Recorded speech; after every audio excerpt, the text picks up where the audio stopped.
আপনার শরীর আপনাকে বাঁচিয়ে রাখতে 3টা ভীষণ জঘন্য কাজ করে, আর এগুলোর একটাও যদি বন্ধ হয়ে যায় তাহলে আপনি মরেও যেতে পারেন। এই ধরুন আপনি সকালে ঘুম থেকে উঠলেই হাই দিলেন, কিন্তু সাথে সাথেই মুখে গন্ধ।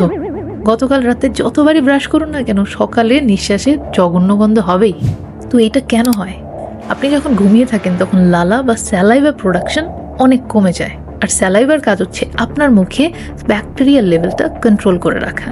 কিন্তু রাতে এই সিস্টেমটা যখন বন্ধ হয়ে যায় তখন ব্যাকটেরিয়ার ওভারগ্রোথ হয়, আর ওরা পেট সেল আর যত খাবারের কণা আছে সেগুলো ভাঙা শুরু করে, আর এরপরই তৈরি হয় সেই ভয়ঙ্কর দুর্গন্ধ। আচ্ছা, আরেকটা জিনিস খেয়াল করেছেন? নাক যখন ভারী লাগে তখন কি হয়? নাকে সর্দি হয়, আর সর্দি মুছতে মুছতে আপনি চিন্তা করেন যে এই জিনিসটার কি দরকার আছে, কারণ ঘন এই মিউকাসটাই আপনার শরীরের অন্যতম ডিফেন্স মেকানিজম। আপনি যখনই শ্বাস নেন তখন কি হয়? বাহির থেকে ডাস্ট, ব্যাকটেরিয়া, পোলেন, ভাইরাস আপনার লাংসে প্রবেশ করার চেষ্টা করে, কিন্তু মিউকাসই আপনার ফুসফুসে সেগুলো ঢুকতে দেয় না। তো এই ঘন মিউকাস না থাকলে আপনার প্রত্যেকটা শ্বাস একদম জুয়ার মতো। আর সবশেষে যেটা সবাই লুকাতে চায় সেটা কি জানেন? আপনি গ্যাস আটকে রাখেন কারণ আপনার লজ্জা লাগে, কিন্তু আপনার শরীর কিন্তু চায় না আপনি জিনিসটা লুকিয়ে রাখেন।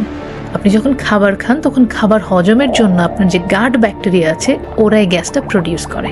তো গ্যাস যত বাড়বে অস্বস্তি তত বাড়বে, আর আপনার এই গ্যাসের গন্ধ ফ্রিকোয়েন্সি বলে দেবে যে আপনার পেটের ভিতরে কি চলতেছে। জিনিসটা জঘন্য, ট্রু, বাট এই জঘন্য 3টা জিনিস না থাকলে আপনিও বাঁচতেন না।